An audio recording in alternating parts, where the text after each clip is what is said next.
만드는 언론 미디어협동조합 여기는 국민TV 함께 만드는 언론 미디어협동조합 여기는 국민TV. 예, 국민라디오 최동호의 스포츠당 공개 방송 시작하도록 하겠습니다. 원래 오늘 참석하기로 했던 박지훈 변호사 지금 오고 있는데요. 도착하는 대로 합류를 하도록 하고요. 더 이상 일찍 오신 분들이 기다리기가 힘드실 것 같아서 먼저 시작을 하도록 하겠습니다. 오늘 특별하게 여러분들 모시고 공개 방송을 하도록 하겠습니다. 대한민국 투어. 우리 국민TV 남덕수 조합원님께서 운영하시는 이 대한민국 투어. 이분이 그 20년 경력의 베테랑입니다. 이분의 어떤 경험을 여러분께서는 그냥 버스에 앉아가지고 다 빼먹는 거예요. 20년 동안 쌓아둔 그 빅데이터. 그렇죠.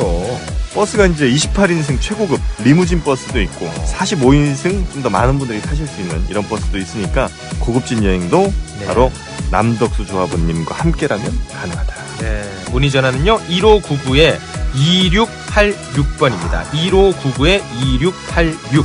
버스 여행하면 2686이 딱 생각이 나네요, 벌써. 네. 1599-2686번 아니면 네이버나 다음 같은 그 검색창에서 대한민국 투어 이렇게 검색하셔도 되고요. 그리고 웹사이트 대한민국 투어 한글로 쓰시면 됩니다. 대한민국 투어.kr 이렇게 검색하셔도 언제든 들어가실 수 있으니까 우리나라 국내 여행들도 많이 애용하시기 바라겠습니다. 대한민국 투어였습니다. 한 어머니가 계셨습니다. 평범하신 분이었습니다. 아들을 프로축구 선수로 두시는 어머니였는데 어느 날 아들이 갑자기 죽었다는 소식을 듣고요. 아들의 죽음이 납득이 가지 않았습니다. 그 죽음에 한 발짝씩 더 다가설수록 의문은 증폭이 됐습니다. 아들의 죽음을 둘러싼 얘기들을 오늘 해보려고 합니다. 윤기원 선수의 어머니 옥정화 님이십니다. 올라오십시오. 오늘 방송은 녹음이 돼서 내일 앉아주시면 됩니다. 내일 오후 1시 국민라디오 방송으로 생방송으로 방송이 될 예정이고요. 지금 이 방송은 그대로 페이스북을 통해서 생중계되고 있습니다. 윤기원 선수의 모교인 아주대학교에서 근무하시면서 윤기원 선수와 인연을 맺고 이 억울한 죽음을 알고 함께 어머니와 함께 진실을 알고자 노력해 오신 분이 한 분 계십니다. 그분도 오늘 이 자리에 모셨습니다. 아주대학교 이현서 교수님이십니다.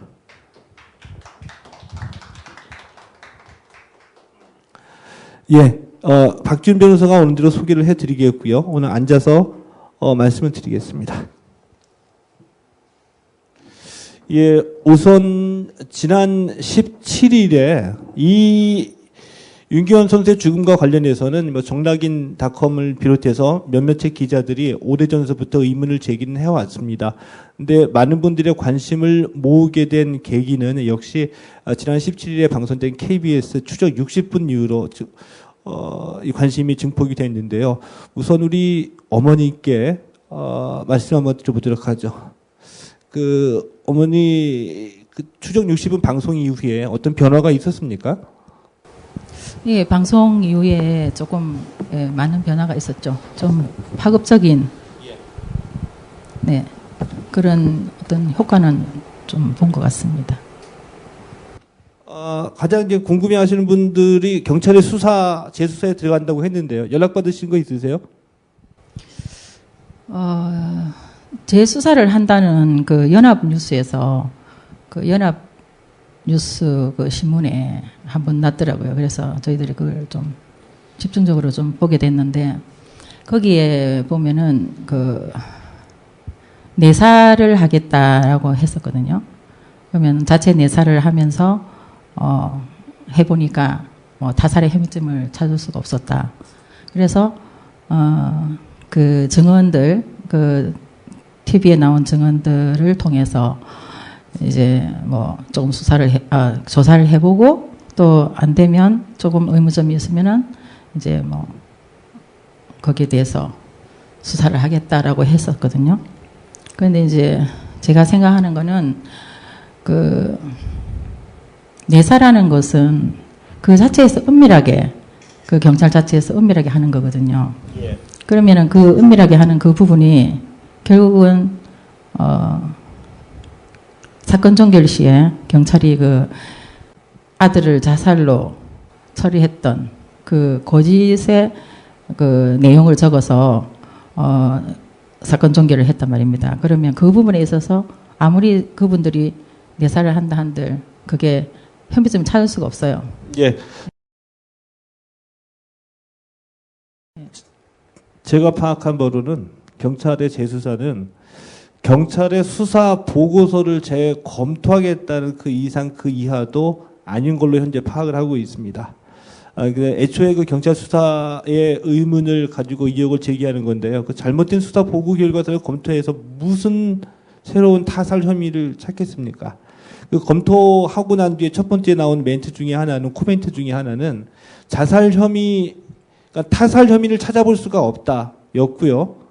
혹시라도 이 죽음이 승부 조작 그리고 조직폭력배와 관계가 있을 수도 있으니 이 연관성에 대해서 알아보겠다는 내용입니다. 그래서 수사를 재수사해야 된다는 얘기가 나오는 거죠. 이것이 지난 17일 KBS 추적 60분 방영 이후에 변화된 사실은 변화가 하나도 없죠. 여러분들의 이해를 돕기 위해서 오늘 이 공개 방송은 녹음이 돼서 내일 수요일 오후 1시에 방송이 될 예정이고요. 그리고 지금 이 페이스북으로 실시간으로 동영상이 중계가 되고 있습니다. 이 처음 얘기 들으신 분들의 이해를 돕기 위해서 과연 윤기현 선수가 어떤 일이 있었는지 이 아주대학교 이현수 교수께서 잠시 한 10분 정도의 이 개요를 설명을 해주시겠습니다. 여러분들도 여기 아시고 계신 분이 얼마나 되실지 모르겠는데요. 추적 60분에서 상세하게 다뤄졌는데 간단하게 사건에 대해서 개요를 말씀드리겠습니다. 먼저 이 사건의 개요를 정리하기 전에 제가 참고했던 자료는 어머님께서 쓰셨던 책과 그다음에 여기 방청객에 앉아 계시지만 정낙인 기자님께서 굉장히 오랫동안 윤기현 선수와 관련된 사건에 대해서 기사를 쓰셨습니다. 그래서 그 기사들을 많이 참조했습니다. 그 이외에 방송 2014년에 KBS와 SBS에서 윤기현 선수 사망 사건 의혹에 대해서 다룬 다큐멘터리와 최근에 나왔던 추적 60분 사건을 참조해서 사건 개요를 정리하겠습니다. 먼저 간단하게 말하면 제가 잠깐 일어나서 말씀드리겠습니다. 간단하게 말씀드리면 사건 시작은 2011년 5월 6일 오전 11시 50분경에 경부고속도로 하행성 망나베 광장 주차장에서 주차관리인이 차량 안에 변사체가 있는 것을 발견하게 됩니다. 그래서 이제 경찰이 국립과학수사연구소에 부검을 의뢰했었는데 그때 당시의 소견으로는 아무런 약물이 신체에서 발견되지 않았고 상해 흔적도 없었고 단지 일산화탄소 중독에 의해서 사망한 것으로 추정된다라고 소견을 밝혔습니다. 그 당시 때 경찰은 이런 부검 결과와 함께 윤기현 선수가 노트북에서 번개탄 자살, 연탄 자살이라고 하는 검색을 했다라는 증거와 당시의 전 여자친구로부터 이별 통보를 받았던 상심 때문에 자살을 했다라고 사건을 종결짓습니다. 자, 그런데 이제 그 당시 때 잠깐 정황을 보게 되면요, 윤기현 선수의 행적을 잠깐 말씀드리면 5월 6일 날 변사체로 발견되기 이틀 전에 5월 4일 날 오전에 운동을 마치고 숙소에서 나갔습니다. 그리고 나서 오전 11시 45분에 휴대폰 전원이 꺼진 상태가 됩니다. 그리고 이어서 12시 30분에 이마트 연수원점에서 물건을 구매한 것이 영수증으로 이제 남아 있게 됩니다. 그리고 3시 30분에 이제 차량으로 톨게이트가 이제 통과된 것이 나타나고 그 이후에 그날 저녁에 밤 11시 2분에 변사체로 발견된 장소인 망남의 광장에 진입됐다고 경찰은 발표했습니다. 자, 그리고 11시 7분에 잠깐 윤기현 선수가 검은 봉지를 들고 밖에 나왔다가 1분 정도 서 있다가 다시 들어가서 그 다음에는 차량 안에 계속 있다가 이틀 뒤에 거의 36시간 뒤에 변사체로 발견됐다고 발표하게 됩니다.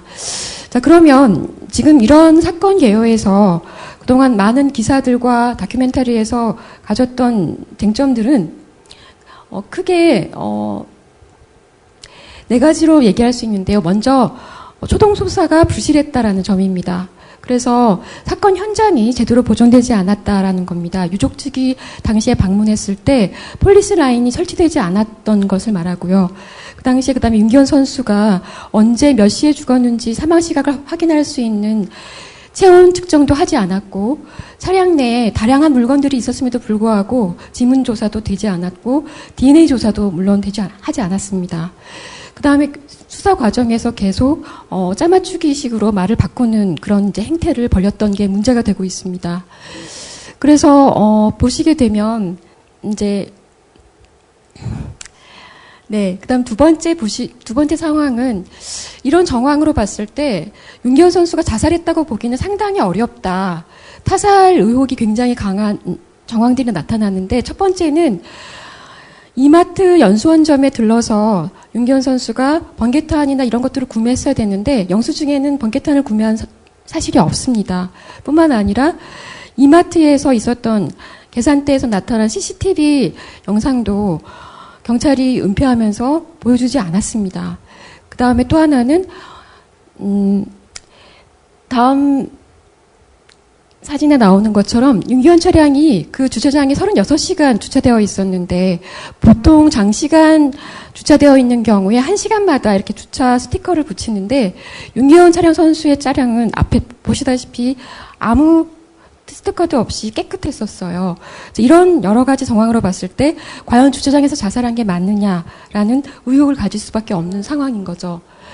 그 다음에 세 번째는 KBS 추정 60분에도 실험을 했었지만 차량 내에서 번개탄을 태웠을 때 차량 내에 그름이 없고 그 다음에 그 연기를 그만큼 참아낼 수가 없다라는 거죠.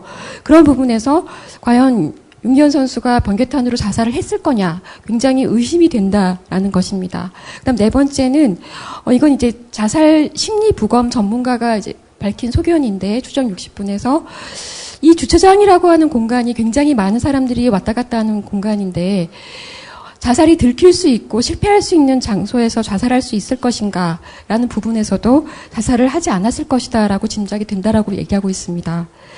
자, 그 다음에 세 번째 쟁점은 경찰이 굉장히 조작적으로 사건을 은폐하고 있다라는 정황을 보여주는 사실이 있다라는 것입니다. 첫 번째는 CCTV를 유족들에게 공개하지 않았고 아예 폐기했다라고 밝히고 있습니다. 그 CCTV가 두 개인데요. 하나는 이마트에서의 CCTV와 그다음에 주차장에서의 CCTV입니다. 그래서 실제로 윤기현 선수가 혼자서 물건을 구매했는지도 알 수 없고 그다음에 주차장에 혼자 왔는지도 알 수 없는 그런 상황에서 자살로 사건이 종결됐었던 거죠. 그다음에 이제 이것은 추적 60분에서는 밝혀지지 않았었는데요.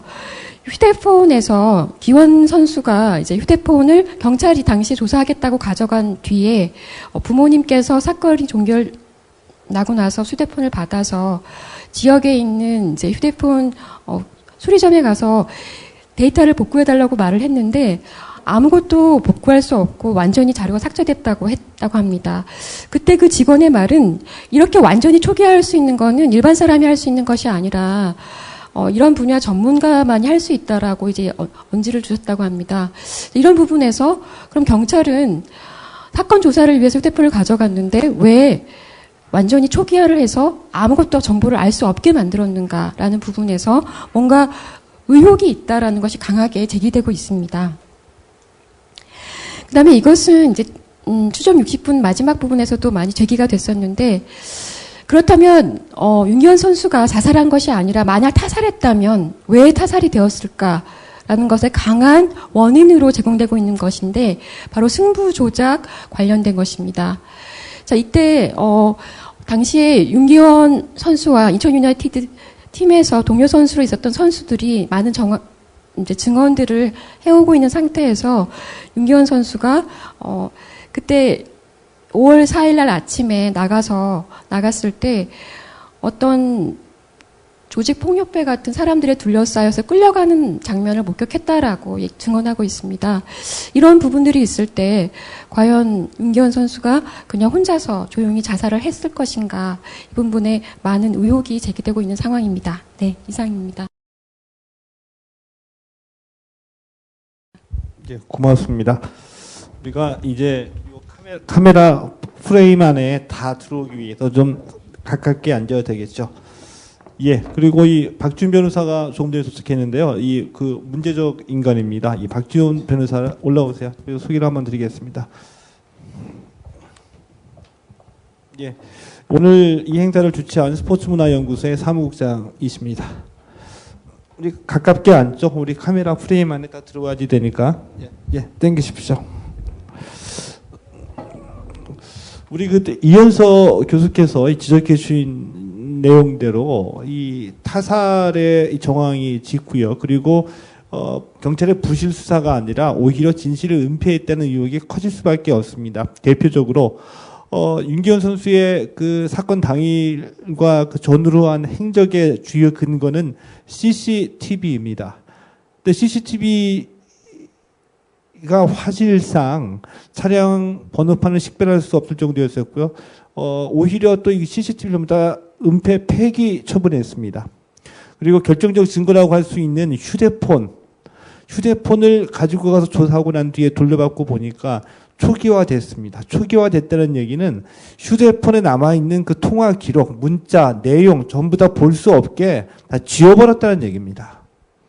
이 결정적인 증거를 왜 지워버립니까? 나중에 한 얘기 들어보니까 11시 7분에 만남의 광장에 들어왔다. 어떻게 알았느냐? CCTV 보고 알았다. 근데 그 CCTV 없애버렸습니다. 나중에 KBS 실험으로 보니까 CCTV로는 차량 번호판 마저도 확인할 수 없는 수준이었었고요. 자, 이 얘기들 한번 가보도록 하겠습니다. 사건 당일이 2011년 5월 6일이었었죠, 어머니.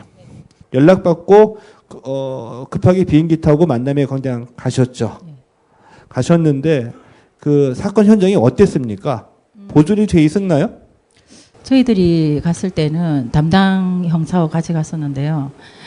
그 사건 현장이라고 가니까 빈 공터였어요. 아무것도 있지 않는 빈 공터고, 그 폴리스 라인도 없고, 뭐 바퀴가 있었던 뭐 스프레이도 없었고, 아무것도 없는 공터에서 아들이 여기서 이렇게 해서 죽었다.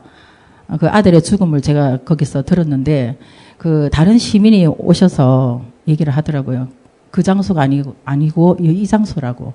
그 장소조차도 몰랐던 그 담당 형사를 저희들이 그때부터 조금 의심을 하기 시작했죠, 사실. 이 정도입니다. 그 부모님을 모셔와가지고 그 사건 현장조차도 제대로 보존이 안 된 상태에서 헛갈렸다는 얘기인데, 우리 박준 변호사께서 보시기에 부모님 갔는데 그게 사건 당일이었었거든요. 그 발견이 11시 때였었고 올라가셨는데 폴리스 라인 쳐지지 않았고 그 장소 표시해 놓는 확인 마크도 없었었고 담당 경찰이 이곳이라고 지정했는데 주변 사람의 얘기로 이곳이 아니라 저쪽이라 여기가 맞네. 이게 어떻게 봐야 됩니까? 있을 수 없는 일이고요. 일단 검찰 사무 사건 처리 규칙이라는 게 있어요. 그래서 변사체라고 하는데 자연사하지 않은 거를 이제 법률적인 용어로 변사체라고 합니다. 우리는 보통 뭐 사회적으로도 많이 쓰는 용어이긴 하지만, 그러니까 자연사하지 않은 갑자기 이렇게 사체로 발견된, 시신으로 발견된 걸 변사체라고 하는데, 그런 게 나오면은 일단 당연히 현장을 보존을 해야 되고요. 담당 검사 관할 지역의 경찰도 처분을 못 합니다. 그거는 당연히 보존을 해야 되고, 검사의 최종 판단이 있을 때까지 무조건 보존을 하게 되어 있습니다. 그게 검찰 사건 사무 처리 규칙에 명시가 되어 있고요. 그래서 그렇게 폴리스 라인이 문제가 아니라 단순히 옮겨져 있었다고 얘기를 하는 것 자체가 일단 제 상식적으로는 배운 걸로는 말이 안 되는 들어보지도 못한 일이고요. 그거는 윗선에서 굉장히 처음부터 개입을 했다. 이미 알고서 처음부터 시신을 옮겼다라는 걸 그리고 그것을 방조 내지는 묵인했다. 내지는 지시했을 수도 있고요. 그런 것을 암시하는 게 아니라 그 얘기하는 겁니다. 그거는 그 검사가 담당 검사가 모르고서는 그런 일이 있을 수가 없고요. 저는 또 경찰보다는 더 검찰 쪽을 많이 아니까 그 얘기를 하는데 만약에 검사가 모르게 그렇게 시신이 자리가 옮겨졌다고 한다면 둘 중에 하나 잘렸어야 돼요. 검사가 잘리거나 그 경찰이 잘리거나 그 경찰 라인이 잘리거나. 근데 다 무사했죠. 그 이후 한동안. 그거는 뭐 냄새가 나는 정도가 아니라요. 이거는 명확한 거라고 저는 생각합니다. 이 정도입니다. 그러니까 사건 현장 은폐서부터 시작이 된 경찰의 수사가 어떤 방향으로 진행이 됐는지 한 번씩 살펴보기로 하겠습니다. 자살로 수사를 종결했습니다. 자살로 종결했는데 자살의 근거 등을 봤을 때 수사를 해서 자살로 결론을 지은 것이 아니라 자살이라는 결론을 내놓고 짜깁기를 하는 흔적이 역력합니다. 경찰이 자살로 판정한 몇 가지 주요 원인들을 한번 말씀드리겠습니다.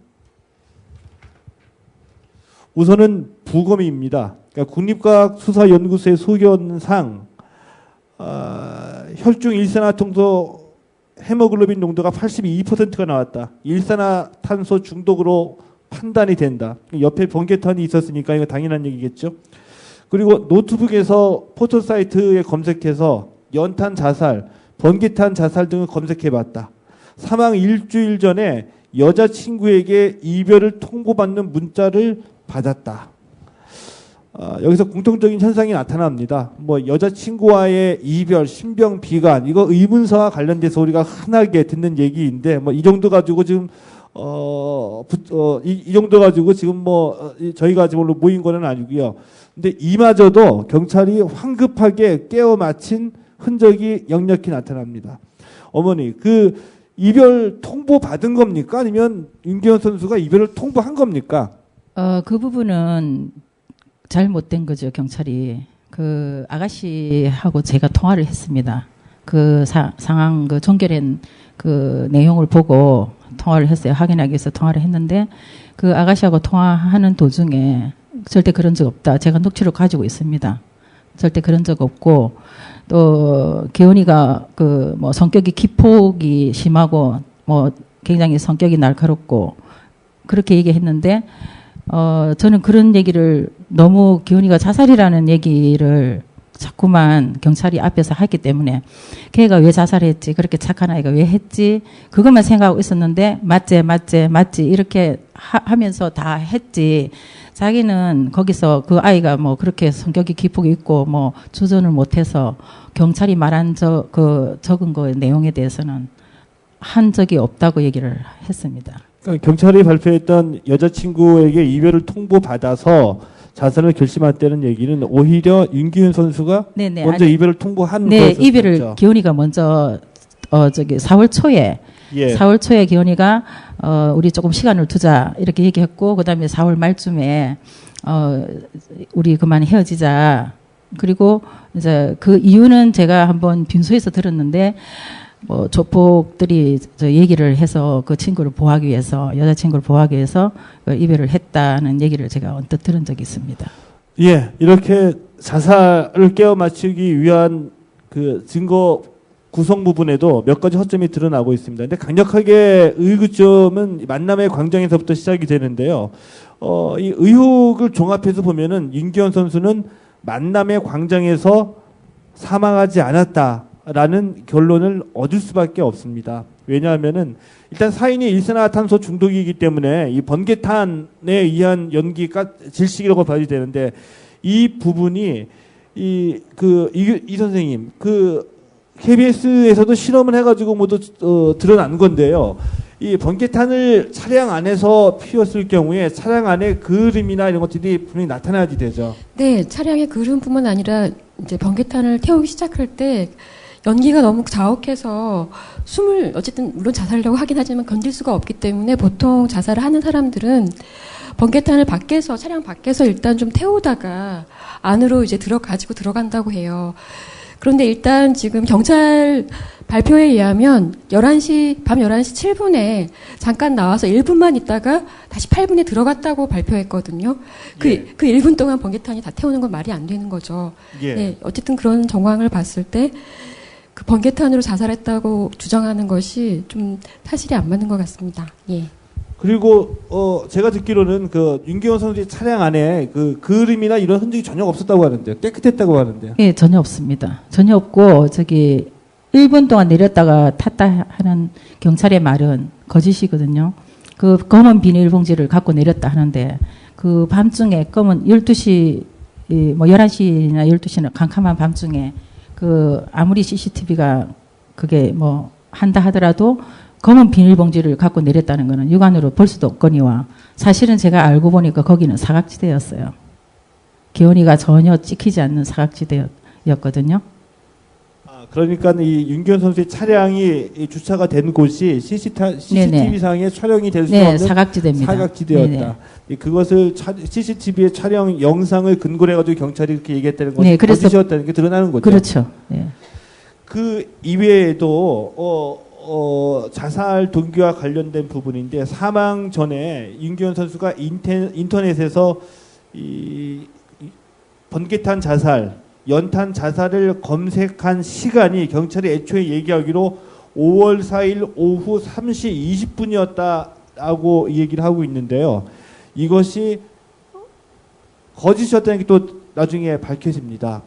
5월 4일 오후 3시 20분에 인터넷을 검색했다라고 하는데 이 시간에 윤기현 선수는 고속도로상에 있었습니다. 이런 사건들이 고속도로 톨게이트 통과한 시간을 통해서 나타나게 되는데요. 의문은 점점 증폭될 수밖에 없습니다. 이 의문들을 보게 되면은 부실 수사가 아니라 진실을 은폐하기 위한 얘기라는 것들이 계속 드러나게 되는데 일단 5월 4일 사건 당일 발생 이래 윤기현 선수가 오전 훈련을 마치고 약속을 취소하고 간 곳이 인천 연수점의 이마트점이었습니다. 근데 차량 안에서 이마트에 들려서 샀던 물건들의 영수증이 발견이 되는데 이 영수증을 근거로 해서 그 경찰이 이마트에 들렀다는 사실을 확인하고 CCTV에서 혼자 들렀다는 점을 확인했다고 얘기를 했죠. 네네. 그래서 그 기현이가 혼자 있었다. 기현이가 물건을 구입을 했다라고 하더라고요. 그래서 그 영상을 그럼 보여달라. 없다. 그러면은 없는 걸 어떻게 아냐고 하니까 우리가 봤다. 그게 다였어요. 근데 그 차량 안에서 발견된 게 그 영수증 목록에 있는 게 맥주캔 6개하고 그밖에 네, 맥주캔 6개하고 밀감하고 과자하고 예, 여러 이렇게 있었는데 발견 당시에는 기현이는 맥주 반 캔 정도 그러니까 거의 그냥 이렇게 수치가 나오지 않는 그런 양이었고요. 양을 먹었다 하더라고요. 그러면은 맥주가 6캔이었는데 3캔이 따지 않는 게 있었어요. 그리고 그 나머지 3캔은 없고요. 그리고 뒷좌석에 밀감, 과자 어지럽게 흩어지가 있었고요. 먹었던 흔적. 그 굉장히 여러 사람이 있었던 그런 거를 봤었거든요. 그 남겨진 증거로 보면은 여러 사람이 있을 수 있는데 이마트에 간 것이 이 윤기현 선수 혼자 갔느냐 아니면 여러 명의 사람과 또 다른 인물과 갔느냐를 확인해 볼 수 있는 게 바로 이마트 영상인데 이마트 영상에 의해서 윤기현 선수 혼자 구입했다는 것을 확인했다고 했는데 영상을 보자고 하니까 그 영상을 보여주지 않았죠. 네, 없다고 했습니다. 그냥 없다고 했어요. 없다고 했죠. 네. 근데 그 애초에 경찰의 진술은 그 영상을 보고서 확인했다라고 얘기한 거죠. 자기네들이 봤을 뿐 없다라고 얘기했습니다. 그러니까 영상이 없었다는 얘기죠. 네. 그러니까 경찰의 얘기가 거짓이었다는 게 나중에 또 밝혀진 거네요. 그렇죠. 이 CCTV 이건은 어떻게 보세요? 이 박지민 변호사님. 근데 제가 한 가지 여쭤보고 싶은 게 어머니께서 이제 진술하시고 그 경찰이 답하고 이것들이 그러니까 비공식적으로 대화를 나눈 건가요? 아니면 경찰 그 참고인 조사나 이런 과정에서 주고받은 대화인가요? 그게 제가 볼 때는 좀 상당히 참고인 조사가 재수사를 하는 데 있어서 쟁점이 될 것 같고. 참고인 조사할 때도 얘기를 다 한 거죠. 얘기를 했고 추가적으로 저희들이 물어봤을 때도 또 그런 얘기를 했었고요. 네. 예. 일단 정신이 없었기 때문에 저희들이 그냥 하는 얘기만 들었거든요. 경찰이 하는 얘기만 저희들이 기록을 하고 듣기만 했었지 거기 따지지는 않았어요. 왜냐하면 너무 갑자기 아들을 보내고 나니까 일단 CCTV 부분은 사실은 또 이해가 안 가는 게 다 이해가 안 가는 것도 소인데 경찰은 사실 없는 CCTV라도 만들어내거든요. 예, 어떻게든 하나라도 더 구하려는 게 경찰의 본능인데 있는 거를 있다고 했다가 존재해서 뭐 확인해 보니까 뭐 혼자였더라라고 했다가 나중에 폐기했다 또는 뭐 없어졌다 잃어버렸다 이렇게 얘기하는 거는 상상하기 힘들죠. 예, 경찰은 정상적인 경찰이고 검찰이라면은 가장 강력한 증거잖아요. 특히 2011년도면은 뭐 옛날 80년대도 아니고 90년대도 아니고 요즘에 저도 뭐 비슷한 사건을 본 적이 있는데 요즘에 다 웬만한 큰 건물에는 CCTV가 거의 다 있어서 사각지대 없이 다 비추고요. 그리고 이마트 같은 데는 제가 알기로는 일주일 내지 보름 정도 보관이 됩니다. 예, 그러니까 영상이 우리 카 블랙박스는 하루 되잖아요. 보통 하루나 이틀 정도 되는데 이마트나 그리고 그런 큰 대형 서점, 대형 마트 같은 데는 제가 법으로는 잘 이름이 기억이 안 나는데 하여튼 그런 게 있어가지고 다 일주일 정도까지는 최소한 확보가 돼 있습니다. 그래서 검찰이든 경찰이든 그걸 잘 알죠. 그래서 일단 뭐 어떤 사건이 터졌다 하면은 제일 먼저 찾는 게 그 가게 현장 가서 이마트다, 뭐 어디 큰 마트다, 큰 건물이다 하면 CCTV 다 뒤집니다. 일단 건물 폐쇄하고 그거부터 첫 번째거든요. 일단 근데 그거를 경찰이 없는 것도 어떻게 해서라도 하나라도 더 밝혀서 찾아내는 게 통상적인데 그거를 있다고 했다가 나중에 없다고 했다는 건 정말 말이 안 돼요. 이마트 영상은 없다고 한 거고요. 그리고 만남의 광장의 CCTV는 그 KBS 실험, KBS뿐만이 아니라 SBS의 실험에 의하면 그 당시에 CCTV 화질로는 번호판 식별조차 하기 힘들었다라는 얘기인데 그 CCTV 영상을 근거로 해가지고 만남의 광장 진입 시간 그리고 도착하고 난 뒤에 1분 동안 검정색 비닐봉지를 들고서 나왔다. 그렇게 얘기를 해놓고 나중에 CCTV 영상 없다라고 얘기한 거는 어떻게 이게 받아들여지대요? 간단한 거죠. 그냥 오픈하면 되는 거예요, 그거는. 네, CCTV를 모두 의혹이 이거 정치인들이 맨날 하는 얘기인데 그냥 오픈해서 다 지금 표현이 좀 죄송합니다. 그냥 까보면은 다 나오는 거거든요. 부실 수사입니까? 네. 아니면 어떤 진실 은폐이자 이런 겁니까? 이게 너무 결론을 빨리 내리는 것 같아서 죄송한데 이건 부실 수사가 아니고요. 아까 제가 처음부터 말씀드렸지만 소극적으로 진실을 그러니까 경찰이 일을 안 하고 게으르고 이렇게 해가지고 사건을 수사를 제대로 못 하고 안 하고 이게 아니고요. 이거는 적극적으로 어떤 목적 의식을 가지고 그거에 따라서 착착착 행동을 해 나간 거죠. 예, 그렇게밖에 볼 수가 없고요. 예, 특히 좀 이따 또 말씀하시겠지만 이제 휴대폰 초기화 이거는 정말 결정적인 건데 좀 이따 또 말씀을 하실 테니까 그 부분에 대해서 좀 이따 또 말씀. CCTV 건과 관련돼 가지고 어머니께서 이 경찰에 요구했던 얘기라든지 당시 경찰의 이 앞뒤 말 바뀐 경위들은 어떻게 된 거죠? CCTV 부분에 있어서는 그 이마트에서 CCTV 그 부분도 없다고 했지만 그 기원이 차량이 5월 4일 날 처음엔 5월 5일이라 그랬어요. 5월 5일 날 기원이가 11시 45분에 그 만남의 광장 보면은 입구에 큰 CCTV가 진입하는 거를 이렇게 보는 CCTV가 있더라고요. 거기에 기원이가 옆 턱선이 운전자 옆 턱선이 보였는데 윤기원인지 확실하게 모른다. 자세히 한번 수사를 해보겠다. 이마트 CCTV가 처음부터 없다고 했나요? 아예? 네. 이마트에서는? 이마트에서는 이마트 측에서 없다고. 이번 추정 60분에서는 네. 받아갔대요, 경찰이. 네. 네, 받아갔대요, 관계자한테. 제가 알기로는 이마트 2011년도면은 삼성 S1 세컴으로 쫙 깔려 있었을 텐데 그게 없다는 게. 줬다고 하더라고요. 예. 경찰이 받아갔대요. 예, 그게 말이 안 되고요. 이번에 당연히 있습니다. 이번에 예. 받아갔다는 얘기를 들었습니다. 들었고 그래서 그 만남의 광장 CCTV 거기에 기원이가 옆선이 기원인지 정확하게 알아보겠다 이렇게 했고 그다음에 차량이 돼 있는 부분에 있어서 기원이가 검은 봉지를 들고 내렸다가 1분 만에 다시 타서 그다음에 발견되는 36시간 동안 아무런 그 움직임이 없었다라고 했거든요. 그러면 그 CCTV를 달라 하니까 없대요. 그래서 저희들이 나중에 알아본 결과는 뭐냐면 차량은 아예 그냥 차종도 보이지 않는 그냥 이렇게 흐물흐물하게 그냥 차라는 움직임만 보일 뿐이지 전혀 뭐 어느 차라는 게 보이지 않고 또 기원이가 있었던 거기는 검은 봉지는 물론 보이지도 않을 뿐더러 기원이가 있었던 거기는 또 사각지대라서 CCTV가 보이지 않는 그런 곳이었고 또 그러면 기원이가 실종되는 5월 4일 날 11시 반경부터 시작해서 발견될 때까지 그 이틀 동안에 우리가 1시간이면은 우리 신원이 다 노출되잖아요. CCTV로 인해서.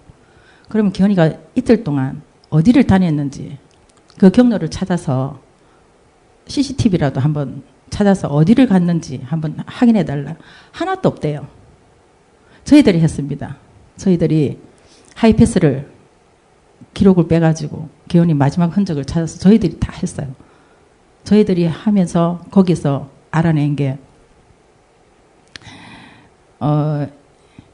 3시 그 당일날 3시 뭐 반 정도 됐을 때 기원이가 그 자살 사이트에 그걸 뭐 검색을 했다 하는 시간을 제가 고속도로를 달리면서 하이패스 기원이 경로를 따라서 쭉 가면서 그 시간이 수원 IC를 지나는 그 시간이었어요.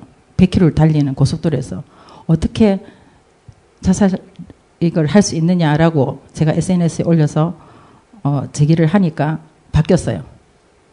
그날 11시 몇 분으로. 그러면 그 11시 몇 분이 기원이가 휴대폰이 꺼지면서 유인되는 시간이거든요. 맞떨어지는 시간이거든요. 그렇게 바뀌었고 또 하나 바뀐 거는 5월 5일 날 11시 45분, 밤 11시 45분에 진입을 했다라고 했는데 저희들이 기원이 아버지가 알아본 결과 그날 5월 5일 날씨를 감안했을 때 12도였어요. 날씨가 이렇게 비가 이렇게 부슬부슬 오는 그런 지역에 따라서 그런 날씨였는데 이틀 48시간 안에는 부패가 이루어지지 않는다고 하더라고요. 그러면 기원이 배에서는 이미 부패가 이렇게 이루어지고 있었고 기원이가 구부러져 있으니까 쏠렸기 때문에 배 쪽에 뭐 부패가 이루어져 있다 하더라고요. 그러면은 48시간이 지나야 되는데 왜 그러면 24시간 만에 부패가 이루어졌나 그것도 궁금하다. 체온을 대지도 않고 언제 죽었는지도 모르고 뭐 지문도 없다. 어디에서도 차량 안에 지문을 발견할 수 없었다. 뭐 그냥 무조건 자살이다. 그렇게 결론을 내리고 그래서 저희들은 이제 그 CCTV 그 부패된 얘기를 쭉 하니까 5월 4일 밤 11시 몇 분으로 그게 또 바뀌었어요. 그 두 가지가 서류상으로 바뀐 거죠. 그래서 부실 수사가 아니라 이 말바꾸기가 계속 이어지기 때문에 무언가 은폐하려고 한 게 아니냐라는 의심할 수밖에 없는데 또 대표적으로 예를 들면 어머니께서 말씀해 주셨지만 윤기원 선수가 이 3시 29분 37초에 수원 영업소 톨게이트를 통과를 했는데 3시 20분 통과하기 전에 차 안에서 인터넷에서 검색했다라고 얘기를 했고요. 나중에 말 바꿨죠. 그리고 만남의 광장 진입 시각도 최초에는 5월 5일 오후 11시 46분이었다라고 발표를 했다가 이것도 나중에 정보 공개 청구를 하니까 5월 4일 오후 11시 2분으로 또 변경을 했단 말입니다. 이런 정황들은 냄새가 너무 나는 거죠. 냄새가 나는 게 아니라 그렇게 뭐 몇 분 정도 이렇게 시간을 좀 변경하거나 뭐 약간 시간 계산상 착오가 있어서 뭐 그런 정도가 아니잖아요. 이거는 뭐 그냥 하루가 바뀌고 뭐 반나절이 바뀌고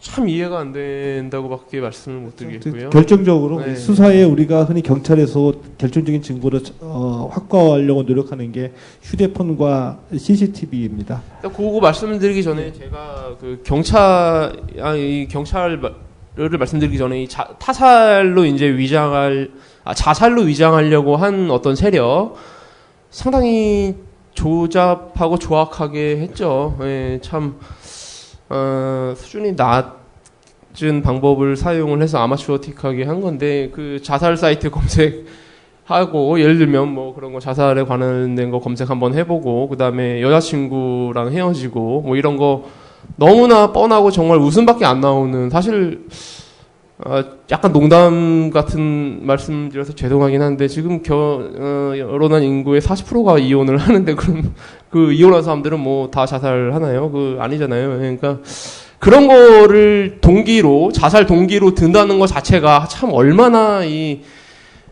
궁색하면 그런 거를 들까 하는 정도로 그 다음에 인터넷 검색했다. 이거는 뭐 너무나 쉬운 거죠. 증거로 만들 필요도 없는 그냥 너무나 간단한 그런 조작이기 때문에 그런 것들을 자살의 증거로 제시했다는 것 자체가 참 경찰이 너무나 이 사건을 어떻게 그 자살로 몰아갈까에 대한 고민을 했는데 자기들도 참 방법이 없었던 것 같아요. 그리고 이제 우리가 그 번개탄에 관한 부분을 계속 이제 경찰 쪽에서는 자살의 증거라고 몰아가는데 사실 칼에 찔려 죽어도 자살일 수 있고 타살일 수 있고요. 번개탄 지시, 일산화탄소 중독 그거는 그냥 사망했다는 사실 자체예요. 그거는 자살인지 타살인지하고는 사실 논리적으로 아무 관련이 없는 거고요. 예, 그거 가지고 지금 왈가왈부하는 게 사실은 어떻게 보면은 쟁점을 흐리는 거죠. 예, 경찰이 쟁점을 흐리는 거에 우리가 놀아나는 거고, 여자친구도 마찬가지예요. 같은 의미에서 말씀드리면은 마찬가지인 거고, 누가 먼저 이별 통보를 했든 뭐 마음 약한 사람은 자살할 수 있는 거고, 그거 뭐 마음 강한 사람은 뭐 10번 헤어지고도 살 수 있는 거고, 그거는 전혀 문제가 되는 게 아니고, 그러니까 자꾸 그런 거를 들고 있다는 거, 자살 동기, 어느 것 하나 참 상식적으로 납득할 수 있는 우리가 일반인의 상식으로 납득될 수 있는 동기도 없고 논리적으로 연결이 되는 동기도 없고요. 예, 일단 그 점을 제가 말씀드리고 싶습니다. 예, 결정적으로 하나만 더 말씀드리겠습니다. 경찰이 오히려 증거를 인멸을 했습니다. 윤기원 선수의 핸드폰을 초기화했는데 경찰이 그 윤기원 선수의 핸드폰 갖고 갔던 상황하고 그 정황 좀 당시에 그 정황 좀 말씀 좀 해주시죠. 네, 휴대폰은 뭐 수사에 쓰겠다고 가져갔었고요. 뭐 파손이 되거나 뭐 다른 뭐 문제가 생기면 뭐 책임을 지지 않는다는 서명은 했는데 그런 서명이 일반적인 건가요? 박 변호사님. 근데 그거 주지 마셨어야 돼요. 그때. 근데 그 일반적인 건가요? 그 일반적이지 않고요. 그거는 보통 이제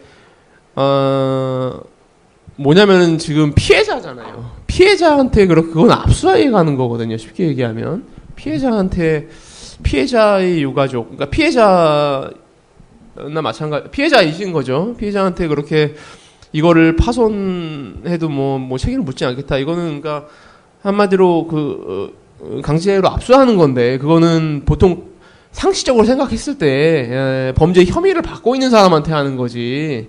그렇게 참고인 내지는 피해자에게는 그렇게 안 하죠, 당연히. 그렇게 상식적으로 생각하시면 됩니다. 예, 어머니 그래가지고요. 예, 이제 뭐 사인을 하고요.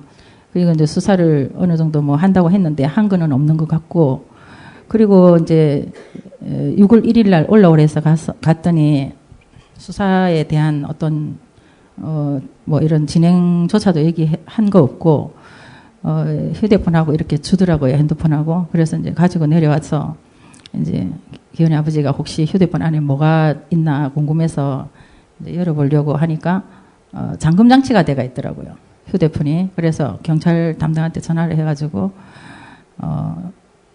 왜 잠금 장치가 되어 있느냐, 비밀번호를 알려달라, 열어봐야 되겠다, 왜 잠갔느냐 하니까 모른대요.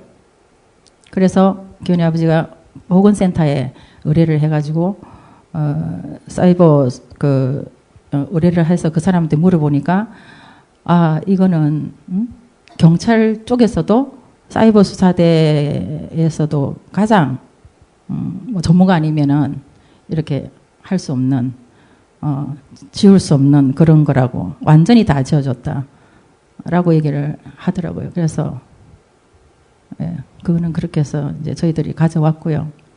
참고로 제가 그 부분에 대해서 말씀을 드리면은 디테일하게 좀 미시적으로 말씀을 드리면은 피의자라고 하죠. 이제 피해자 말고 이제 보통 뭐 사회에서는 용의자라고 많이 하고 범죄 혐의자. 그 범죄 혐의자의 핸드폰이나 물건을 압수를 하는 것도 굉장히 힘들고요. 지금 이제 압수당하신 거나 마찬가지인데 압수를 하는 것도 힘들고, 그 압수물 환부에 관한 규칙이 있어요. 그래서 그거 만약에 손상이 되면은요, 그 라인 바로 날아갑니다. 요즘 같은 세상에. 수사 라인이요? 네. 그거는 손상을 한 거거든요. 물리적으로 손상을 한 거거든요. 기계적으로. 그거는, 그러니까 설사, 그러니까 범죄 혐의자의 그 소지품이라고 하더라도 절대 훼손을 못 하고요. 압수물은 반드시 환부를 해야 되고요. 수사가 끝나면.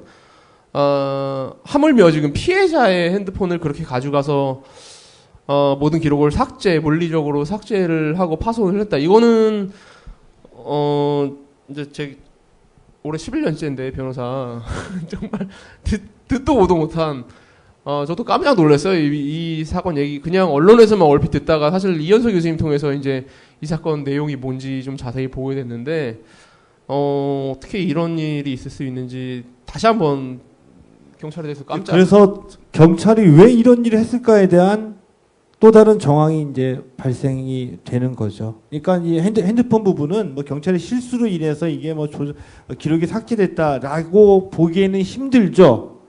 고의적으로 의도를 가지고 이거 기록을 삭제한 건데, 전문가가 한 거니까 왜 이런 일을 했을까에 대한 정황이 이제 추정할 수 있는 일들이 벌어지기 시작합니다. 그 처음에 이현석 교수님께서는 이후에 이제 사건 발생 이후에 2년이 지나가고 난 뒤에 동료들의 증언 이런 게 나오기 시작하게 되는데, 그 얘기 듣고 어떤 감을 잡으셨어요?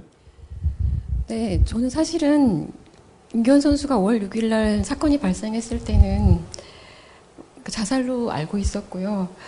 장례식장에 갔을 때는 이제 어머님께서 너무 이제 울고 계신 상황이라서 자세한 정황을 들을 수도 없었고 계속 자살 상태로만 알고 있었습니다.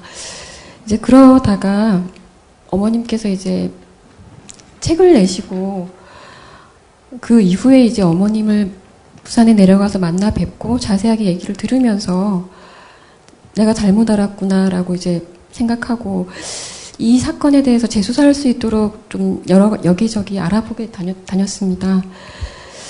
근데 이제 스포츠 관련 이제 뭐 국가인권위원회 찾아가봤고 경찰서, 그러니까 서초경찰서 찾아간 건 아니지만 경찰청 관계자분도 찾아가보고 상담을 해보고 이제 여러 분들을 만났었는데 제일 인상 깊었던 것은 이제 프로축구 연맹에 일하고 계셨던 관계자분이세요. 그분을 만나서 당시 2011년 때 승부조작 사건이 K리그 역사상 가장 큰 규모의 승부조작 사건으로 유명했었는데 그 당시 때 이제 그 관계자분도 윤기현 선수 얘기를 알고 있었어요.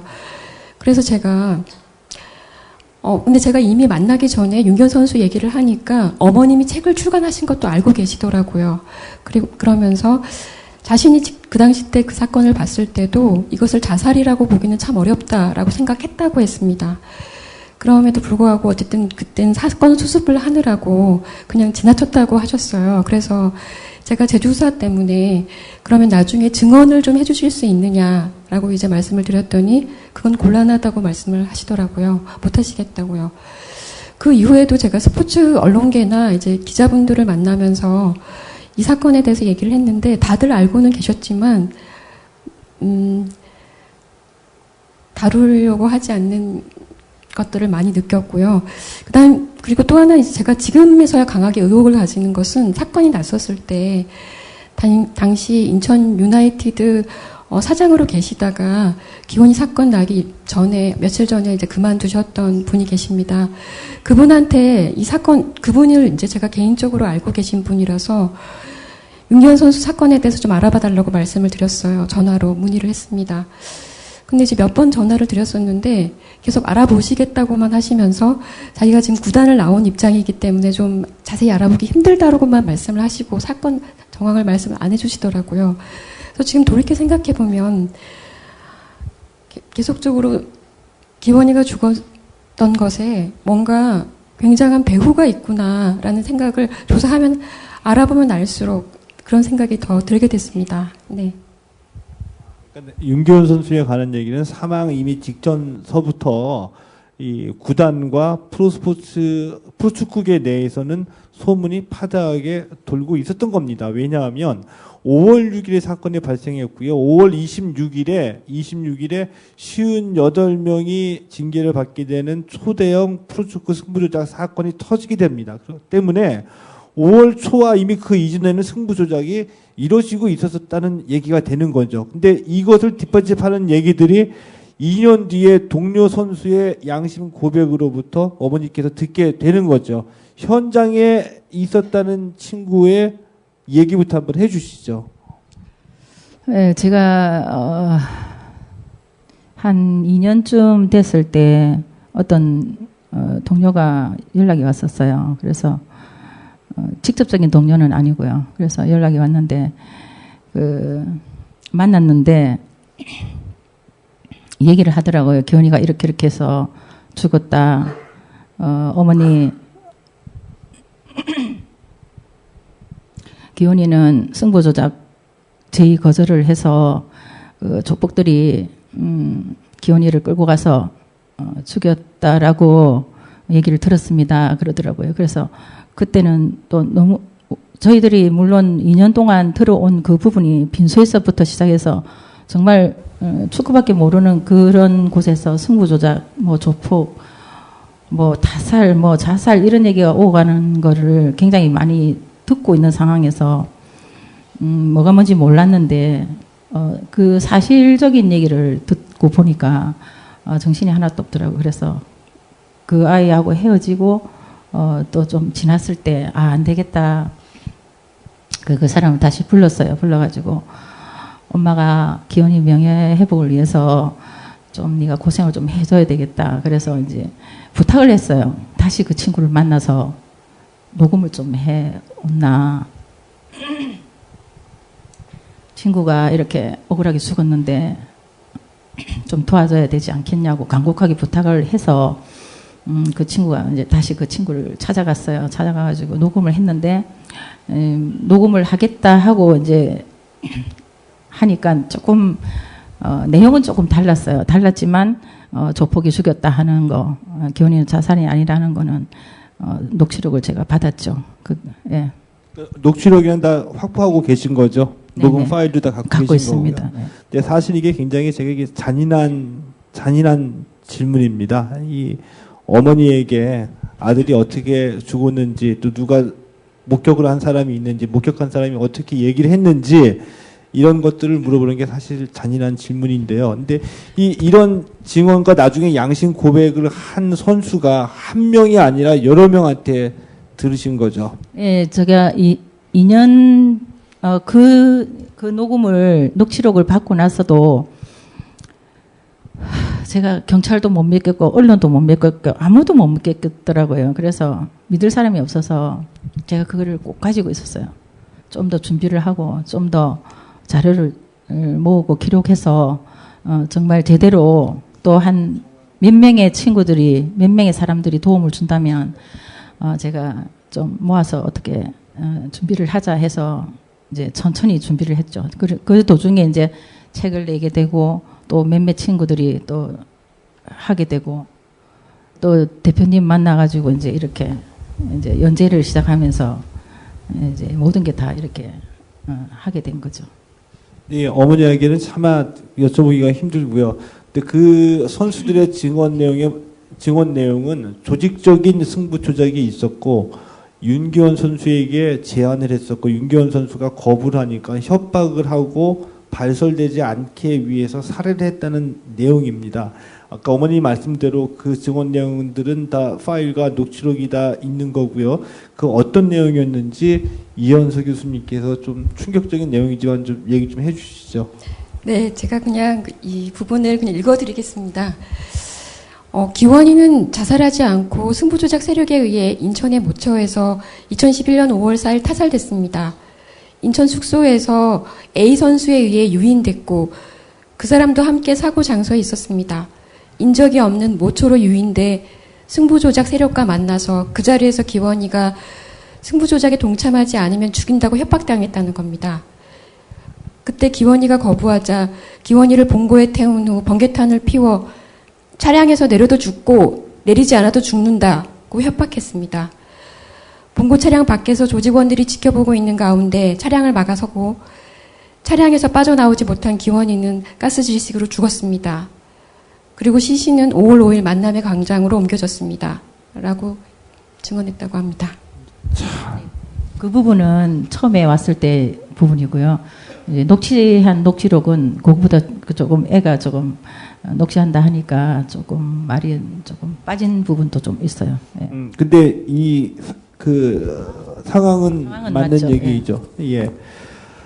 이 얘기 들어보면은 우리가 짐작할 수가 있습니다. 우리 박지훈 변호사께서 제가 여쭤보겠는데, 예를 들면은, 그러니까 저기 어머니, 제가 한 가지만 여쭤보겠습니다. 그러면 그 58명이 2011년 당시에 징계를 받았잖아요. 어머니에게 양심 고백하거나 그 증언이나 증거들을 얘기했던 선수들 중에서 58명 안에 포함되지 않은 선수도 있죠. 그렇죠. 지금 제가 알기로 승부 조작이 터지면서 지금 그 승부 조작에 50몇 명이라는 그 아이들은 안 걸린 아이들이 더 많죠. 제가 알기로. 예. 바로 이 점입니다. 그러니까 2011년 승부조작 사건에서 승부조작의 전모가 다 드러나지도 않았고, 특정한 조직에 의한 범죄만이 아니라 불특정 다수의 조직이 승부조작을 시도했을 수도 있고, 그때에 살아남고 검거되지 않고 검찰과 경찰의 수사망에 포착되지 않은 선수들이 수없이 많을 정도로 그렇게 광범위하게 뻗치고 있었다는 겁니다. 녹취록을 해온 아이가 같은 기원이하고 같이 2010년도에 같이 있었던 동료입니다. 녹취를 해준 친구가 동료인데, 승부조작에 걸리지 않는 아이가, 걸리지 않았던 아이가, 목격자예요. 그래서 구단에 헐레벌떡, 그러니까 혼비백산하게 쫓아와서 기원이가 이렇게 죽었다. 그리고 도망을 간 거예요. 그 얘기를 들은 건 또 다른 선수이죠. 아니, 같은 아이입니다. 같은 네. 아이. 예, 도망을 같은 선수. 갔는데 예. 다시 잡아왔다. 와서 그 구단의 관계자나 선수들이 얘기를 했다는 거죠. 자기가 본 사항을. 그렇죠. 목격자가. 예, 목격자가 얘기한 걸 듣고 들은 아이가 요 아이한테 해준 거죠. 네. 박주희 변호사님. 사실 우리가 여기서 지금 한 명의 인물을 좀 떠올려야 되는데요. 사실 이현 선생님 그리고 최동원 선생님 우리 며칠 전에 한 선수의 이야기를 들었잖아요. 지금 공개된 거는 얘기해도 명예훼손이나 이런 건 아니잖아요. 네, 말씀을 드리겠습니다. 최성국 선수의 상황과 지금 똑같습니다. 그러니까 윤기현 선수는 승부 조작을 거절했기 때문에 죽은 거고요. 최성국 선수는 간단히 말씀드리면 최성국 선수는 그 협박에 못 이겼기 때문에 승부 조작을 했고 살아남은 목숨을 건진 거죠. 네, 그냥 그겁니다. 그 선수들이 윤기현 선수도 만약에 거기서 승낙을 했다면 300만 원이든 500만 원이든 약간의 돈이 주어지고 목숨을 건졌겠죠. 그리고 그 다음에 검거가 되고 안 되고는 뭐 하늘에 맡기는 거고, 제가 이제 뭐 판결문을 지금 자세히 언급할 수는 없지만 거기 나온 표현이랑 아마 똑같다는 거를 느끼실 거예요. 제가 보내드려서. 거기 지금 중국 그 조직 폭력배들이 나오고요. 똑같은 방법을 썼습니다. 윤기현 선수에게 썼고, 최성국 선수도 똑같은 방법으로 당했습니다. 그리고 협박을 당했고 그러한 항변을 했습니다. 재판을 받을 때 정말 승부 조작을 하지 않으면 죽이겠다라는 협박을 듣고 어쩔 수 없이 가담했다라는 그런 항변을 했지만 그것이 받아들여지지 않았죠. 왜냐하면은 제가 이건 좀 위험한 발언일 수도 있지만 최성국이기 때문에요. 그래서 제가 그때 우리 토크 콘서트 할 때 제가 물어본 게 그냥 이군 선수 10명 잡아 넣는 것보다 최성국 선수 1명 잡아 넣는 게 검사 승진에 빠르거든요. 경찰 승진에 빠르고. 그러니까 최성국 선수를 잡아 넣은 거고요. 윤기현 선수는 이제 그거를 조폭의 협박에 굴하지 않고 거부를 했기 때문에 목숨을 잃은 겁니다. 제 머릿속에는 착착 정리가 되거든요. 그렇게 모든 게 맞춰지고, 이 승부 조작이 이제 4대 스포츠 전부 다 있었는데, 축구의 경우에는 유독 중국 조직 폭력배들이 깊숙이 가담이 돼 있어요. 다른 스포츠는 그렇지 않습니다. 제가 연구까지는 아니고 제가 뭐 나와 있는 거를 조사한 바로는 다른 뭐 야구나 농구나 배구 같은 경우는 중국의 조직이 뭐 사마페라고 하나요? 하여튼 그런 중국의 거대한 조직 있잖아요. 일본 야쿠자 같은 그런 조직이 가담돼 있지 않고 다만 우리나라 이제 그 도박 사이트를 운영하는 사람들이 중국에다가 서버를 두고 이제 그렇게 운영을 하죠. 근데 축구의 경우에는 정말로 중국의 거대한 승부 조작 조직이 아니라 조직이죠. 조직들이 가담이 아니라 주도를 합니다. 주도를 하고 왜 그러냐? 왜 축구만 그러냐?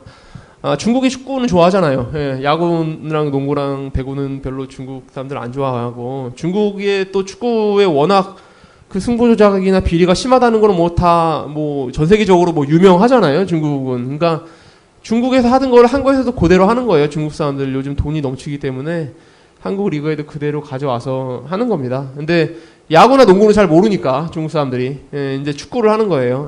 근데 참 저는 중국이 참 싫습니다. 네. 네, 이 얘기가 저희가 이 스포츠문화연구소가 최근에 기념식을 겸해서 행사를 가졌는데요. 그때 최성국 선수를 초청해 있었습니다. 근데 최성국 선수의 이 얘기가 윤기현 선수 얘기가 공통됩니다. 근데 우리 박지훈 변호사가 얘기했던 것처럼 한 명은 거부했고 한 명은 협박을 받아들여서 운명이 갈린 거죠. 공통된다는 점은 조직폭력배가 등장을 하고요. 그리고 조선족이 등장을 하고요.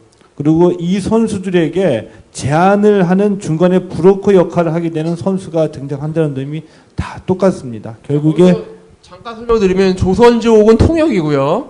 제안을 하는 사람은 이제 보통은 은퇴한 선수들이고, 그 뒤에 쩐주라고 하는 사람들이 이제 제가 말하는 그 무시무시한 거 있잖아요. 막 사람을 걔한테 먹이를 준다는 그 삼합회, 그런 조직이 이제 있고요. 그런 조직입니다. 그러니까 아마 뭐 최성국 선수든 윤기현 선수든 뭐 조선족을 통해서 통역을 통해서 만났겠죠. 그랬고, 하지만 그 뒤에는 분명히 중국의 그 조직이 있다는 거. 이 정도의 밑그림인데요. 근데 이 대한민국 땅에서 이런 억울한 죽음, 그리고 납득하지 않는 죽음들이 언제까지 이어질지 저는 그게 이제 안타깝습니다. 우리 이현서 선생님, 이 제자의 죽음 소식을 아시고요. 지금까지 많은 노력을 해오셨는데 할 수 있는 건 다 해본 셈이죠. 네, 뭐 개인적으로 알아볼 수 있는 방법은 다 해본 것 같는데 아직까지도 제 수사는 아직 완결되지 못한 것 같습니다. 못했습니다. 저는 사실은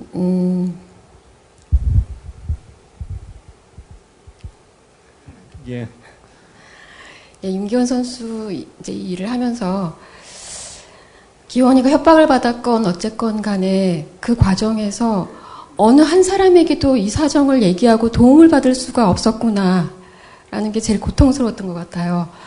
우리 스포츠가 이렇게 스포츠 산업 강국이라고 주장하고 있는데 거기서 일하고 있는 운동선수들이 이런 생명의 위협을 받는 그 순간에 어떤 것도 도와줄 수 있는 수단과 창구가 없었다라는 것, 그게 제일 제가 스포츠계에 종사하면서 있는 사람으로서 너무 부끄럽고 우리가 고쳐나가야 될 상황이라고 생각합니다. 아까 박지영 변호사님이 야구 말씀하셨는데 야구 같은 경우에는 한국야구선수협회가 있습니다. 선수 권익을 보호하기 위한 그런 단체가 정말 있어야 되겠구나. 그래서 이런 위험에 개인이 처해 있었을 때 최성호 선수도 그렇게 위협을 받았을 때 어딘가 상담하고 어떻게 도움을 받을 수 있는 창구가 축구선수협회나 이런 것들이 있었더라면 가능하지 않았을까라는 이제 생각이 들고요. 그리고 이제 제가 이제 조사를 해보면서 임기원 선수 이제 사건이 나고 나서 그다음부터는 이제 아주대 축구부 학생들을 대상으로 어쨌든 이제 승부 조작 관련된 교육을 굉장히 제가 많이 시키고 있는데 이 하면서 최근에 2015년도에 체육학회지에 조사 연구된 게 어떤 게 있냐면 프로스포츠 선수들이 승부 조작에 대해서 어떻게 인식하고 있고 어떻게 경험하고 있느냐라는 조사입니다. 근데 그 조사 결과가 굉장히 인상 깊었는데요. 대부분의 그러니까 축구, 야구, 농구, 배구 이 4대 프로스포츠 선수들이 승부 조작이 불법이다, 비윤리적이다라고 인식하는 것은 거의 94%였습니다. 그런데 자기가 동료 선수들로부터 승부 조작을 어떻게 할 것인가 라는 얘기를 제안받아 본 경험이 있느냐라는 질문에 거의 25%가 그래 본 적이 있다라고 대답을 했어요. 그러니까 4명 중에 1명은 프로 선수들이 그런 얘기를 듣는다라는 거죠, 일상적으로. 그러면 교육은 승부 조작이나 이런 교육에 대해서는 받아본 적이 있는지 해보니까 우리가 초등학교 때부터 이 선수들은 선수 생활을 해오잖아요. 그런데 프로 선수 입단해서야 대부분 이런 교육을 받습니다. 그러니까 어렸을 때부터 이런 것에 대해서 교육을 받아본 경험이 없어요. 그러니까 우리나라가 선수들에게 이겨야 된다라는 것, 승리 제일주의라는 그런 문화 속에서 운동하는 기술은 전문적으로 가르치지만 그 외에 이 스포츠를 구성하게 만드는, 그러니까 스포츠가 사람들에게 인기 있고 좋아하는 이유는 대본이 없는 드라마이기 때문이잖아요. 그거는 어쨌든 공정하고 평등하게 게임 시작해야 되는데 그런 것들을 초등학교 때부터 이기기만 한다면 어떤 수단과 방법이어도 상관없다라는 이런 문화가 초등학교 때부터 지금 많이 퍼져 있다고 그럽니다. 그래서 오늘은 뭐 져주는 게임이다.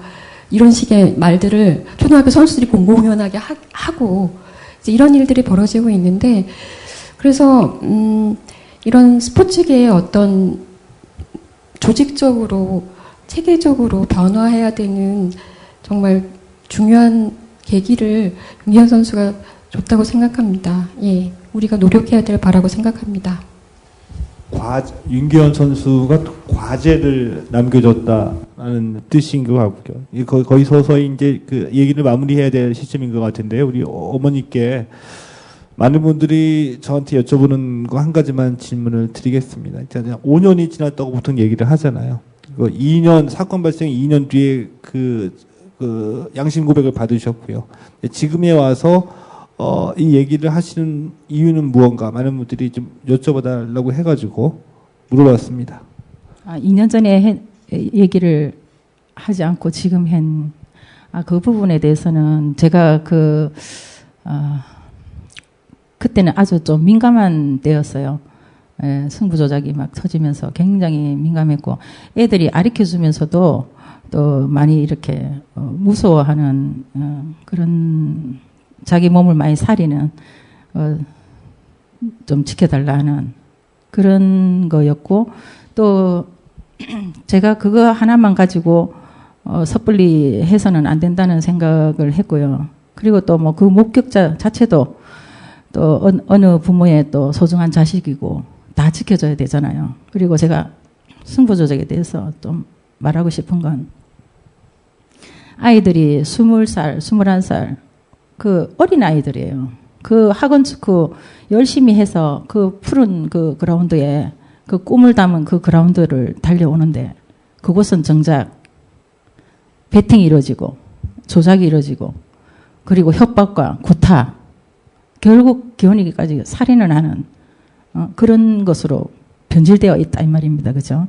그렇다면은 제가 말하고 싶은 거는 왜 기혼이 부분이 5년 동안 제가 가지고 와서 지금 했던 부분은 저 혼자서는 절대 안 되더라고요. 이게 공무원화의도 하고 뭐 여러 가지 방송을 많이 했었는데 듣고자 하는 사람이 저보다 더 힘이 셌기 때문에 저는 정말 일어설 수도 없었고 정락인 대표님을 만나면서 제가 힘이 실렸어요. 사실 실리고 많이 도와주시고 또 많이 여론화하셔가지고 이런 상황까지 오게 되면서 때가 됐다는 생각을 했고 또 자료나 모든 게 다 또 준비가 됐기 때문에 또 한 거고 또 모든 게 다 했는데 제가 꼭 부탁드리고 싶은 거는 승부 조작 절대 하면 안 되는 건 맞아요. 맞는데 애들만 왜 잡습니까? 거기에 그 세력들 잡아내야 됩니다. 경찰이 왜 기원이를 자살로 몰았느냐? 승부 조작을 듣기 위한 거였잖아요. 그걸 듣기 위해서 모든 그 위에 세력들이 자기 안위를 생각하고 자기네들 축구연맹, 축구협회, 구단, 감독 다 도의적인 책임 져야 됩니다. 제가 지금 방송을 이렇게 하고 이렇게 추정 60분을 하고 세상에 떠들썩한데도 그들은 아직도 꼼짝도 안 하고 있습니다. 침묵하고 있습니다. 뭐 때문에 그런지 저는 알 수가 없어요. 예, 이 축구에 관한 얘기만은 아니죠. 스포츠에 관한 얘기만은 아니고요. 어느 날 갑자기 평범하게 살아가시는 행복한 주부가 아들의 죽음을 만났습니다. 억울했고요. 얘기하고 싶었는데 밝히고 싶었는데 얘기 듣는 분들이 나보다 힘이 더 센데 어떻게 얘기를 하냐고 말씀하십니다. 이게 어디 프로축구뿐이겠습니까? 법과 원칙이 지켜지지 않는 사회가 어디 프로축구뿐이겠습니까? 박 변호사님, 마지막 질문. 어떻게 해야 될까요? 예를 들어가지고 논리 대 논리의 싸움이나 뭐 이념 대 이념의 싸움이 아니라 경찰의 수사 과정에서 이렇게 적법하지 않은 일들이 수없이 벌어지고 피해자가 피의자 취급을 받아서 압수수색당하고 휴대폰 통화 기록까지 다 삭제하고 이렇게 버젓이 대놓고 하는 짓거리 아닙니까 이거? 이거를 우리 법체계 안에서라도 합법적으로라도 항의하거나 다시 할 수 있는 찾아볼 수 있는 방법이 없을까요? 당연히 그렇게 해야죠. 예, 아직 시간이 뭐 5년이란 시간이 흘렀지만 많은 자료들을 그동안 수집을 하셨고 근데 당연히 이제 그거는 앞으로 싸워 나가야 될 점인데 저는 지금까지 조금 안타까워요. 예. 좀 5년 동안 그래도 합법적인 어떤 절차들을 밟을 어떤 수단들이 여러 가지가 있었을 텐데 그것들에 대한 조언을 좀 이렇게 충분히 받지 못하셨던 게 아닌가. 너무 이렇게 언론에 대해서만 얘기를 하신 것이 아닌가. 예, 지금 제가 좀 조심스럽게 말씀을 드리지만 물론 저도 뭐 맨날 느낍니다. 그런 거. 예, 법정에서도 그렇고요. 목소리 힘센 변호사가 힘 약한 변호사 얘기고요. 정의는 저리 가고 그냥 힘겨루기예요. 예, 법정에서도 그런데 사회는 오죽하겠습니까? 근데 그래도 우리나라에서는 그래도 나름 형식적으로 나름 갖추고 있거든요. 그래서 그런 아까 말도 안 되는 정말 저도 그런 거는 처음 들어봤거든요. 그런 일들 뭐 CCTV를 뭐 없앤다든가 경찰이 하나라도 더 찾아내려고 막 그냥 길을 쓰는데 보통 핸드폰을 뭐 초기화 시켜버린다든가 뭐 이런 말도 안 되는 일들을 그때 적절히 조금 빨리 오픈을 조금 더 하고 했으면 그러니까 제 얘기는 이제 언론에 오픈을 하는 것도 당연히 필요했지만 어떤 사법기관에 좀 빨리 호소를 했으면 어땠을까 하는 생각이 조금 아쉽고요. 하지만 지금도 늦지는 않았습니다. 예, 지금도 늦지는 않았고 살인죄 시효는 없는 거기 때문에 물론 있지만은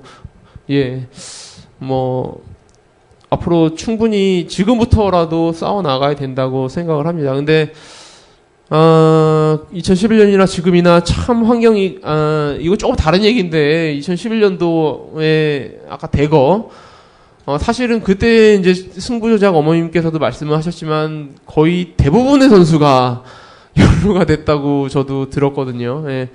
프로축구 선수가 우리나라 한 500명 정도 되나요? 예, 등록 선수가. 그 중에 입건된 선수만 제가 기억하기로는 이게 정확한 건지 모르겠지만 시간이 오래전에서 117명이었고요. 그러니까 입건이 됐다는 거는 경찰에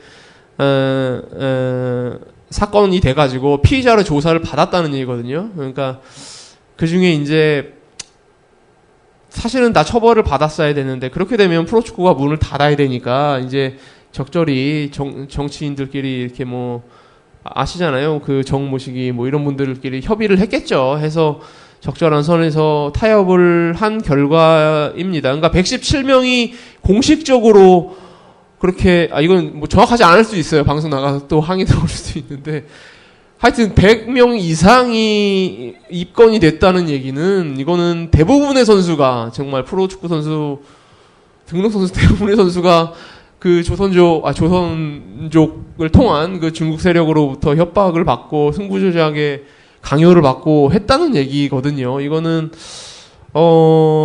사실은 우리나라 프로축구를 담당하는 그런 기구 협회장이라면 사실 목숨을 걸고 싸워야죠. 이거는 거의 주권의 문제라고 저는 보거든요. 예. 거의 한 나라에 단순히 축구가 아니라 한 사법기관이 그냥 농락을 당하는 건데 그 한 나라의 문화와 그것이 다른 나라의 마피아에 의해서 정말 철저히 농락당하고 그냥 덮은 거잖아요. 제가 말씀을 드리면 단기간의 이익을 위해서 정말 당장 프로축구를 문을 닫으면 프로축구 인기가 떨어질 거고 수입이 없어질 거고 요거 때문에 그냥 타협을 한 거거든요.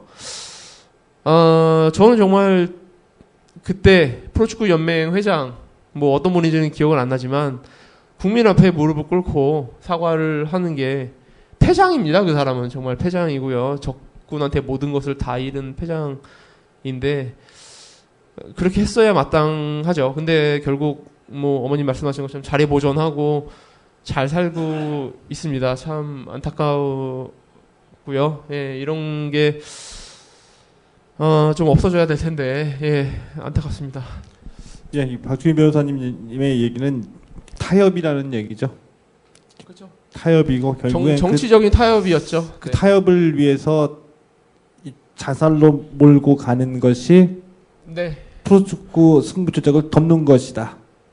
예, 제가 결론을 내리면 그렇습니다. 예. 박지훈 변호사만의 결론은 아니에요. 예, 오늘 여기까지 얘기하겠습니다. 하고 싶은 얘기는 다 하지 못했지만 그래도 뜻은 분명히 전해드렸다고 보고요. 혹시 궁금해하신 점 있으시면 지금 질문 주시면 간단하게 답변을 드리고 오늘 이 국민 라디오 최동호의 스포츠당 공개 방송을 마칠까 합니다. 혹시 아마 다 잘 알고 계시고 관심이 있으니까 이 자리에 오신 걸로 알고 있는데 궁금해하시는 거 있으면 여쭤봐 주시면 제가 답변을 드리도록 하겠습니다. 없으시면은 그냥 넘어갈 듣겠습니다. 예, 없는 걸로 알겠고요. 오늘 그래도 몇 분이나 올까 굉장히 고민을 많이 했었습니다. 그래도 여기 관심 갖고 와주신 분들께 굉장히 감사함을 표하고 싶고요. 함께 이제 시작인 것 같습니다. 윤기현 선수의 죽음과 관련돼서는 함께 뜻을 모아서 같이 해나갔으면 좋겠다는 생각이 들기도 합니다. 오늘 와주신 여러분들께 모두 감사합니다. 고맙습니다.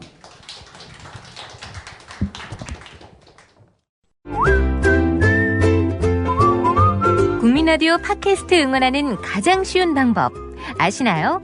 다운로드하기, 별점 주기, 댓글 달기, 구독하기. 국민라디오 팟캐스트 널리 알리는 가장 쉬운 방법. 다운로드하기, 별점 주기, 댓글 달기, 구독하기. 기억하세요. 다운로드하기, 별점 주기, 댓글 달기, 구독하기.